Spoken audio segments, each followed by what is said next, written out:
হজরত ইউসুফ আলাইহিস সালাম ও জুলাইখার কাহিনী সম্পূর্ণ ও বিস্তারিত। এই কাহিনীর কেন্দ্রবিন্দুতে রয়েছেন এক সুন্দর পুরুষ, যিনি রূপে যেমন উজ্জ্বল তেমনি চরিত্রও অতুলনীয়, আর অপরদিকে এক নারী, যিনি ভালোবেসে বিপথে গিয়েও শেষে সত্যের সামনে নতজানু হয়েছেন। এই গল্পের শুরু মিশরের পথে নয়, শুরু হয়েছিল হজরত ইয়াকুব আলাইহিস সালামের ছোট পুত্র ইউসুফ আলাইহিস সালামের এক স্বপ্ন দিয়ে। একদিন ছোট্ট ইউসুফ আলাইহিস সালাম স্বপ্ন দেখলেন, সূর্য, চাঁদ আর 11টি তারা তাকে সেজদা করছে। তিনি এই স্বপ্ন তার বাবা হজরত ইয়াকুব আলাইহিস সালামকে বললেন।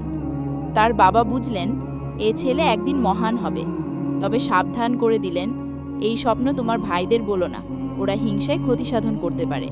তো ভাইয়েরা ইউসুফ আলাইহিস সালামের প্রতি বাবার ভালোবাসায় ঈর্ষান্বিত ছিল। তার একদিন তাকে কৌশলে কূপে ফেলে দেয় এবং বাবাকে বলে দেয় ওকে নেকড়ে খেয়ে ফেলেছে। এক কাফেলা পানি আনতে এসে তাকে খুঁজে পায়। তারা তাকে মিশরে নিয়ে বিক্রি করে দেয় দাস হিসেবে। তাকে কিনে নেন মিশরের বাদশাহর একজন মন্ত্রী। তিনি স্ত্রীকে বলেন, এ ছেলেটিকে ভালোভাবে রাখো, হয়তো আমাদের কাজে আসবে, অথবা আমরা তাকে সন্তান বানিয়ে নেব। ইউসুফ আলাইহিস সালাম প্রাসাদে বড় হতে থাকলেন। আল্লাহ তাকে দিয়েছিলেন রূপ, জ্ঞান ও নবুয়তের গুণ। তার সৌন্দর্য এতটাই মোহময় ছিল যে মানুষ তাকে স্বাভাবিক দৃষ্টিতে দেখতে পারত না। তার মুখে ছিল এক অপার্থিব আলো, তার চোখে ছিল নিচু দৃষ্টি, আর তার চরিত্রে ছিল এক আজিজাত্য যা কেবল নবীদের মধ্যেই থাকে। প্রাসাদের কর্তা ছিলেন ব্যস্ত রাজকার্যে। তার স্ত্রী জুলাইখা ধীরে ধীরে ইউসুফ আলাইহিস সালামের রূপে, বিনয় ও আচরণে এক ধরনের মোহগ্রস্ত হয়ে পড়েন।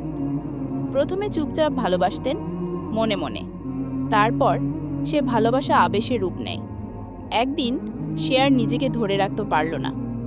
একদিন জুলাইখা প্রাসাদের সব দরজা বন্ধ করে দিলেন। আকাশে সূর্য ছিল উজ্জ্বল, কিন্তু ভেতরে এক অন্ধকার জমে উঠল। তিনি ইউসুফ আলাইহিস সালামের সামনে এসে দাঁড়ালেন, গলায় কাঁপা সুর, চোখে এক তীব্র আকুতি। এসো ইউসুফ, আমি তোমায় ভালোবাসি, আজ আমার নয়নের আর সহ্য হচ্ছে না। কিন্তু ইউসুফ আলাইহিস সালাম যেন পাথরের মতো অটল।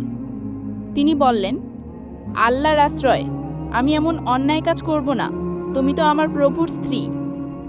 তিনি পালাতে শুরু করলেন। প্রতিটি দরজার কাছে গিয়ে ছুঁয়ে দেখলেন আল্লাহর হুকুমে দরজা খুলে যাচ্ছে। কিন্তু জুলাইখা পেছন থেকে তার জামা ধরে টানলেন। জামা ছিঁড়ে গেল পেছন থেকে। ঠিক তখনই দরজা খুলল আর মন্ত্রী ঢুকে পড়লেন। দৃশ্য দেখে হতবাক। জুলাইখা মুহূর্তেই বললেন, ইউসুফ আমাকে লজ্জায় ফেলতে চেয়েছে।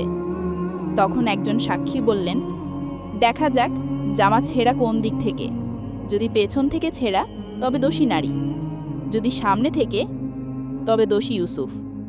দেখা গেল জামা ছেঁড়া পেছন থেকে। ঘটনা মিশরে ছড়িয়ে পড়ে। নারীরা বলতে লাগলো, জুলাইখা এত মুগ্ধ কেন একজন দাসের প্রেমে? জুলাইখার আগে ও চ্যালেঞ্জে বললেন, তোমরা যারা আমায় দোষ দাও, এসো একবার, আমি তোমাদের দেখাবো। তিনি তাদের ফল আর ছুরি দিলেন। তারপর সামনে আনলেন ইউসুফ আলাইহিস সালামকে। মহিলারা তার রূপ দেখে হতবাক। তারা কেটে ফেলল নিজেদের আঙুল, কিন্তু টেরই পেলেন না। বললেন, সুবহানাল্লাহ, এ তো কোনো মানুষ নয়, এ তো এক সম্মানিত ফেরেশতা। তবু জুলাইখা নিজের ব্যর্থতায় ক্ষুব্ধ হয়ে তাকে জেলে পাঠালেন। কিন্তু ইউসুফ আলাইহিস সালাম বলেন, হে আল্লাহ, জেল আমার কাছে প্রিয় সে অন্যায় পাপের চেয়ে যা তারা আমাকে করতে বলছে।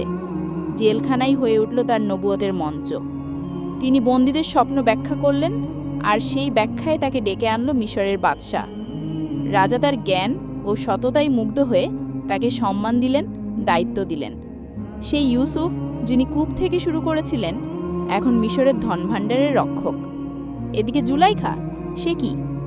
সে এখন অনুতপ্ত। সে নিজের পাপ স্বীকার করে ইসলামের পথে ফিরে আসে। উপসংহার, এই গল্প কেবল অতীত নয়, এই গল্প আজকের যুবকদের জন্য আদর্শ। যেখানে প্রেম হয় কিন্তু চরিত্র নষ্ট হয় না, যেখানে সৌন্দর্য থাকে কিন্তু ভয় থাকে কেবল আল্লাহর।